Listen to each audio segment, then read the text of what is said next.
आइए जानते हैं आज के कुछ प्रमुख अंतर्राष्ट्रीय खबरों को। पहले एक नजर आज की हेडलाइंस पर।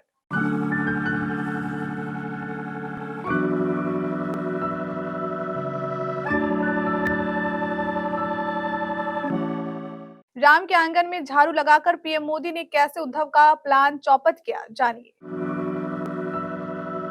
उन हाथों को सलाम है, पुल नहीं भारत की शान है ये सेतु। पीएम मोदी के इस फैसले से साधु संत गदगद, कहा ये बहुत अच्छा है, हम खुश हैं।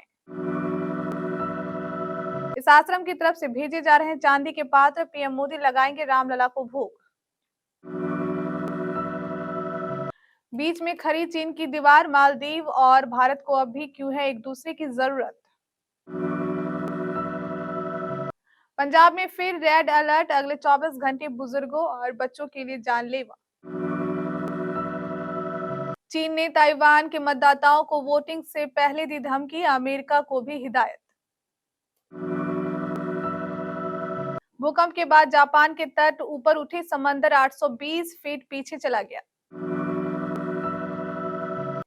बॉलीवुड पर फिर भारी पड़ी साउथ की फिल्म, तेजा की हनुमान ने बनाया रिकॉर्ड, ऐसा है कैटरीना विजय की मैरी क्रिसमस का हाल। और रन आउट हुए रोहित शर्मा तो सुमन गिल पर जमकर निकाली भड़ास। राम मंदिर में प्राण प्रतिष्ठा समारोह से पहले पीएम नरेंद्र मोदी ने 11 दिनों का अनुष्ठान शुरू किया। उन्होंने इसकी शुरुआत महाराष्ट्र के नासिक में पंचवटी से की, जहां श्री राम 14 वर्षों के वनवास के दौरान कुटिया बनाकर रहे थे।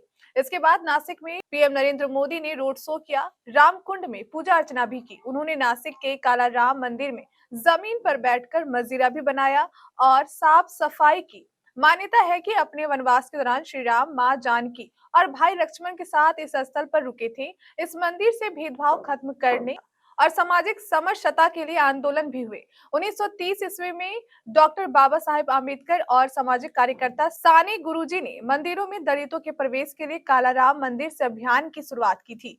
इसके बाद से पूरे पश्चिम भारत में दलितों के धार्मिक अधिकार के लिए आंदोलन हुए। दुनिया के 12वें सबसे बड़े समुद्री पुल अटल सेतु के बनने से मुंबई वालों को काफी सहूलियत मिलने वाली है। मुंबई की नवी मुंबई, पुणे, गोवा और दक्षिण के राज्यों से दूरी कम हो जाएगी। पीएम मोदी ने सेवरी से न्यावा सेवा तक अटल सेतु के निर्माण के लिए दिसंबर 2016 में आधारशिला रखी थी। मुंबई में ही बने बांद्रा वर्ली से लिंक भी इंजीनियरिंग का बेजोड़ नमूना है। 5.6 किलोमीटर लंबे इस ब्रिज से आप बांद्रा से वर्ली का 1 घंटे का सफर 10 मिनट में पूरा कर सकते हैं। ये पुल भी इंजीनियरिंग का बेजोड़ नमूना है। 9.15 किलोमीटर लंबा ये पुल असम और अरुणाचल प्रदेश को जोड़ता है। 182 पाई पर बने इस पुल का नाम ढोला और सदिया गांव के नाम पर पड़ा था। बाद में इसका नाम बदलकर भूपेन हाजरिका ब्रिज कर दिया गया। अयोध्या में प्रस्तावित रामलला की प्राण प्रतिष्ठा से पहले पीएम मोदी ने एक ऐसा फैसला लिया है जिसकी वजह से साधु संत काफी खुश नजर आ रहे हैं।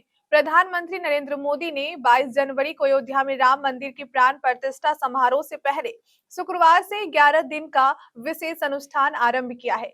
प्रधानमंत्री नरेंद्र मोदी के इस फैसले से साधु संत खुश नजर आए और उन्होंने कहा कि यह बहुत अच्छा है। राम जन्मभूमि तीर्थ क्षेत्र के प्रधान पुजारी आचार्य सत्येंद्र दास से लेकर भाजपा के पूर्व सांसद रामविलास वेदांती ने तारीफ की है। प्रधानमंत्री नरेंद्र मोदी द्वारा अयोध्या में राम मंदिर की प्राण प्रतिष्ठा से पहले 11 दिवसीय विशेष अनुष्ठान की शुरुआत पर राम जन्मभूमि तीर्थ क्षेत्र के मुख्य पुजारी आचार्य सत्येंद्र दास ने कहा, यह अच्छा है, वह नियम जानते हैं और ऐसा कर रहे हैं। देवराहा हंस बाबा की तरफ से इस विशेष अवसर के लिए चांदी की 5 थालें तैयार कराई गई है, जिसमें रामलला को भोग लगाया जाएगा। देवराहा हंस बाबा के ट्रस्टी अतुल कुमार सक्सेना ने बताया कि अयोध्या में 22 जनवरी को होने वाले राम मंदिर के उद्घाटन और प्राण प्रतिष्ठा के कार्यक्रम के लिए 5 चांदी के थाल आश्रम की तरफ से भेजे जा रहे हैं। देवराहा हंस बाबा आश्रम की तरफ से भेजे जा रहे इन्हीं चांदी के पात्रों में लड्डुओं को सजाकर गर्भगृह में पुजारी के सामने रखा जाएगा। ट्रस्टी अतुल सक्सेना ने बताया कि भगवान राम को इन्हीं थालों के भोग को प्रधानमंत्री मोदी, आरएसएस प्रमुख मोहन भागवत, राज्यपाल, मुख्यमंत्री योगी आदित्यनाथ लाएंगे। मालदीव ने भारत के खिलाफ बयानबाजी की तो भारत के लोग हुक्का पानी लेकर मालदीव पर चढ़ बैठे। लोगों ने मालदीव जाने की बुकिंग कैंसिल की और उसे खरी खोटी सुनाया।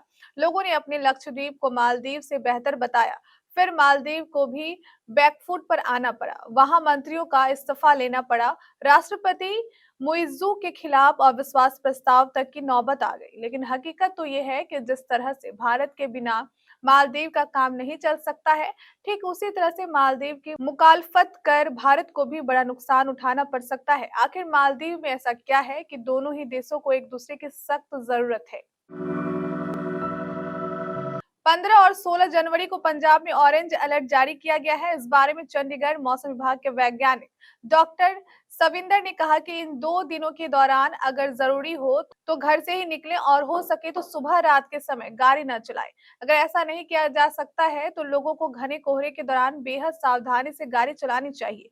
इसके अलावा जिन लोगों ने ट्रेन का टिकट बुक कराया है उन्हें रेलवे स्टेशन पर जाने से पहले यह जांच लेना चाहिए कि ट्रेन लेट तो नहीं हो रही है।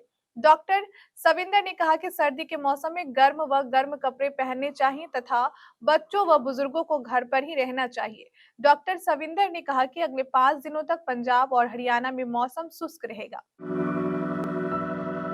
चीन ने ताइवान में हो रहे राष्ट्रपति चुनाव से पहले वहां के मतदाताओं को सही विकल्प चुनने की चेतावनी दी है। चीन लंबे समय से ताइवान को अपना हिस्सा बताता रहा है और अपना दावा करता रहा है।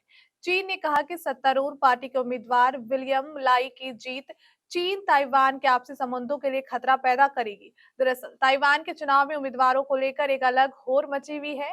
कई उम्मीदवार हैं जो चीन परसस्त माने जाते हैं, यानी उनकी जीत के बाद चीन के लिए रास्ता आसान हो जाएगा। इस वजह से चीन कभी उन उम्मीदवारों को सत्ता में नहीं देखना चाहेगा जो उसका विरोध करते हैं।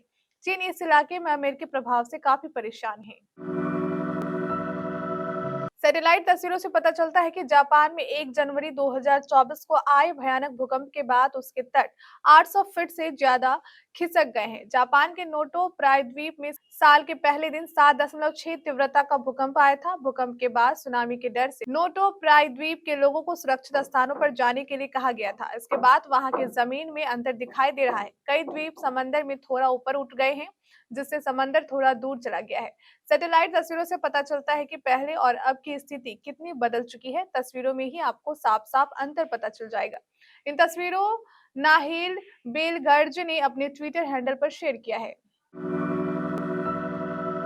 मकर संक्रांति के मौके पर साउथ से तो कई फिल्में रिलीज हुई, लेकिन बॉलीवुड से सिर्फ एक ही फिल्म रिलीज हुई है।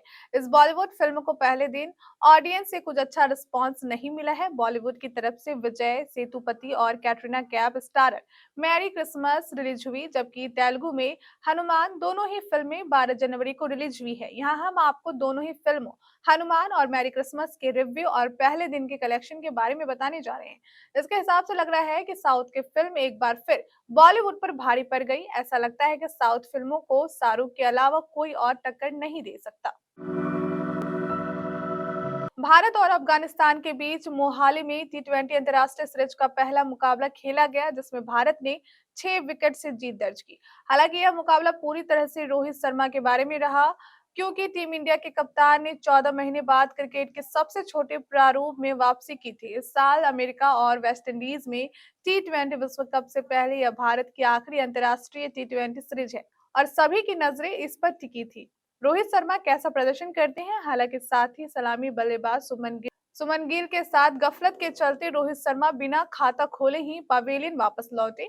भारत की पारी के दूसरे ओवर फजल हक फारूकी के पहले ओवर की दूसरी गेंद पर रोहित शर्मा 0 पर रन आउट हो गए।